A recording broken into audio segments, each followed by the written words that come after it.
Welcome to the broadcast tonight. The President of Peru, Alberto Fujimori. We'll talk to Chaz Palminteri, who is in a new Woody Allen film called Bullets Over Broadway. And we'll look back at the Chicago 7 trial with William Kunzel, Dave Dellinger, Tom Hayden, and Bobby Seale. We began with Alberto Fujimori. He is the President of Peru, elected in a surprise in 1990, will probably run for re-election in April 1995. His country, under his leadership, has experienced some economic recovery, which he's anxious to talk about. They have seen the chief of the Shining Path, the terrorist organization, in jail. There's some other things that have led to some criticism of him. We'll talk about that as well. But I'm pleased to have him back here at this table. Welcome back, Mr. President. Thank you very much for the invitation. You will run for re-election next year. Yes, on April 9th will be the election. Will Pérez de Cuellar, the former Secretary General of the UN, run as well? Yes, he's running. After the poll, he is in the second place now. He's in second place. And will your wife, the First Lady, no longer the First Lady because of some conflict, will she run? Probably not, because she didn't get the 100,000 signature for her candidature. I have here this is from September 13th, from Bloomberg News, has said that she would oppose you in the presidential election, but you don't think she'll get enough signatures to qualify? Yes, she doesn't. She didn't have enough signature to qualify for the candidacy. How do we end up with a situation where the wife of the president wants to run against him? Well, it's a situation very embarrassing. You understand? It was a surprise for me that suddenly she decided to run for the presidency, opposing my government, what we have done during the 4 years. Before, I didn't know anything about that. Yes. I know there are other things I want to talk about, but just help us understand this because it attracted a lot of attention in the American press. Yeah. She criticized you in a television interview, did she? Yes, she criticized mainly to the people surrounding me, to the minister about corruption and some other familiar to me. You fired her as First Lady. Well, as a First Lady, I fired because you cannot understand how a First Lady inside the Palacio de Gobierno, the governmental palace, there's some person who makes opposition to the government. She moved out of the... She moved out of the Palacio de Gobierno. And you moved out? I stayed there. Yeah, and then she tried to come back and you tried to bar her from coming back? No. She definitely left the governmental palace. But she says that you will continue to be married. Well, this is a complicated matter after all these problems. Yes. My 4 kids are surprised also because she almost left her kids. My 4 kids are fortunately very quietly with me. I am functioning as a father and a mother. Let me turn to economics. Yeah. We have witnessed genuine economic recovery in Peru under your leadership. How did you do it? Even your opponents will give you credit for that. Well, this is a strange case of election because nobody opposed about the economical program we have done. There's a coincidence about even satisfaction, even the opposition people. Well, the secret for this is coherence and discipline. We don't... what was the first thing you said? And something and discipline. Coherence. One more time. Coherence. Oh, coherence in Spanish. Oh, coincident. Yes, right. And discipline. These are two coherence in the management of the economical program and discipline. This is are both concepts very important. Otherwise, the economical program will be broken. Inflation is now at what percentage on an annual basis? It's now it's 18%. When I took office, it was 50% a month, 7,000% a year.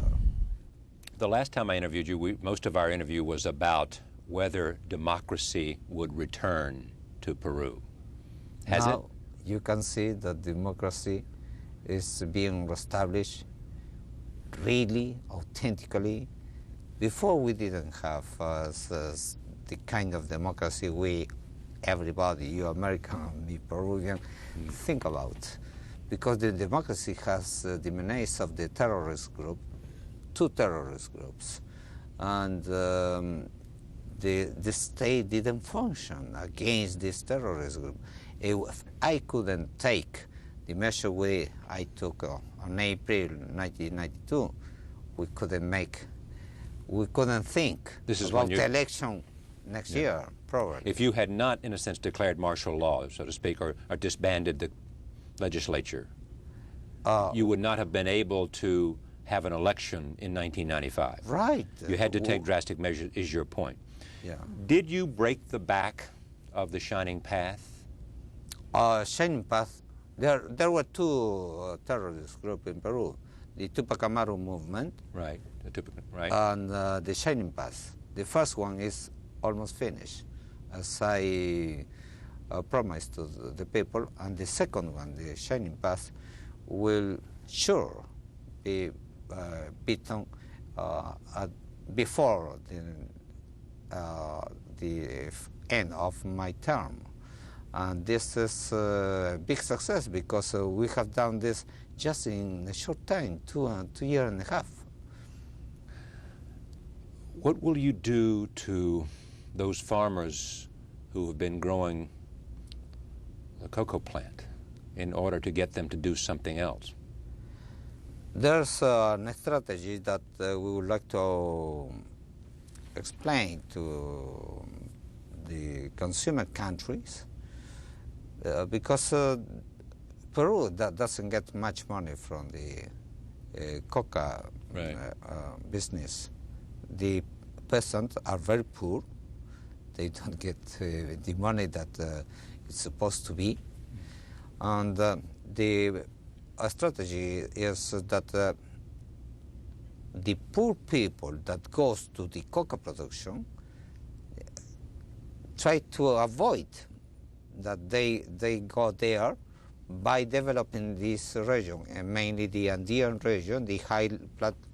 The Andean region, yes. Put money there, make development there, and then they won't need to go into this business. There's also this criticism about human rights. Yes. Because the murder said to be by the military of some university people. Yeah. And that some people in your administration knew about it. Well, we have had this dirty wars during 12 years, and there were 25,000 people dead. At the hands of the Shining Path and others? Shining Path and MRTA. And unfortunately, this has happened. It's an isolated case that has been punished against this, the military that made this assassination. But fortunately, human rights now is there's a complete respect for not only for terrorists, but human rights for the 22 million people. Before, we didn't have the human rights respect for the rest of the population. Just we were claiming the human rights for the terrorists. Now it's for everybody. This is the difference that my government got in these 4 years. What will be the principal issue between Pérez de Cuellar and you in the contest for the presidency? He is a very distinguished Peruvian, a diplomat of many years. He's coming back from Paris to run against you. every Peruvian respects Mr. Pérez de Cuellar. It's recognized, and he is a very prestigious man in Peru. But there are some. So was your other opponent too. Yeah, but I respect very much him. But there are some differences. For example, he has criticized the privatization of telecommunication company, public telecommunication company. Even we have sold for $2 billion. And he is proposing to the citizenship that we have to renegotiate the letter of intention with the International Monetary Fund when this letter of intention was published several times. For the first time in our history. And the third one, he said that the debt, the external debt, should be paid less so that this can go to the social programs. What do the polls show today? Pardon me? What are the polls, the public opinion polls? Yeah, the poll opinion is that I am ahead by above 40% around. Mr. Pérez de Cuellar is 29%. But, you know, we are... The election is in April. In April, it's 5 months ahead. It is a remarkable economic recovery. Peru now is the fastest growing economy, I think. I'm not an economist, but I think they have the fastest growing economy on the continent of South America. Yes, in all America for the second consecutive year. Last year we had a 7% growth in economy, and this year we will approach 10%. This is almost a record. And all the democratic institutions are back democratic institutions now function well. That's the reason why inflation is down, growth is growing, and the violence is beaten. Those are the consequence, the results of that institution are functioning well. I thank you for coming. Thank you very much. It's a pleasure to have you again on the broadcast, and I look forward to having you join me on your next visit to New York. Thank you. We'll follow what happens between you and the electorate of Peru, and you and Mrs. and your wife, and you and Pérez de Cuellar. Thank you very much. Thank you very much, sir. Chaz Palminteri is here. He is in a new movie directed by Woody Allen. It's gotten a lot of good reviews. It is called Bullets Over Broadway. Back in a moment.